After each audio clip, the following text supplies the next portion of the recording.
What do you think is the most misunderstood concept in evolutionary biology? Well, I think there are several. One is the underestimation of the amount of time involved. And so people sometimes just don't grasp that there's these huge amounts of time. So you hear people saying things like, well, I'll believe in evolution when I see a monkey give birth to a man kind of thing. Because they don't recognize the time involved. Then again, I think there's the improbability. Many of them think that evolution is a matter of chance.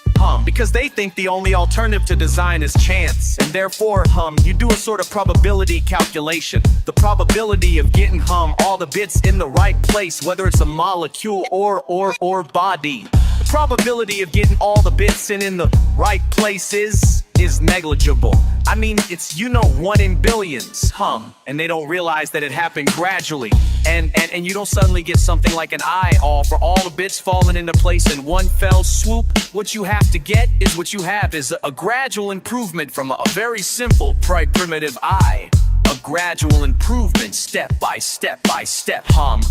In an earlier book, I used the analogy of that I've called mountain problem, where you have a great big vertical cliff, and on top of the cliff is an eye. Then the idea of making an eye in one fell swoop is equivalent to jumping from the bottom of the cliff to the top, and you can't do that. So you go around the other side of the mountain, and you find there's a nice gentle slope, and you just creep up the slope gradually. And that's what really happened. Because you get to the bottom of the slope, you have hardly an eye at all. Just say a light-sensitive spot, and then you have a sheet of light-sensitive cells, and then you have that sheet bending into a slight cup.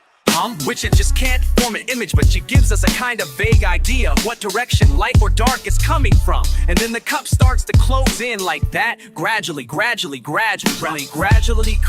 in. And you get a pinhole camera, which is a crude image forming device. It's very dim, it's very inefficient, but it is a kind of it. And then the lens forms by, to begin with, any kind of transparent gubbins inside it, which acts as a slight focusing effect. And then that gradually improves and so on. So that you have a gradient all the way up the slope of Mount Improbable to the top, where you have this very beautifully designed thing with its imperfections as well.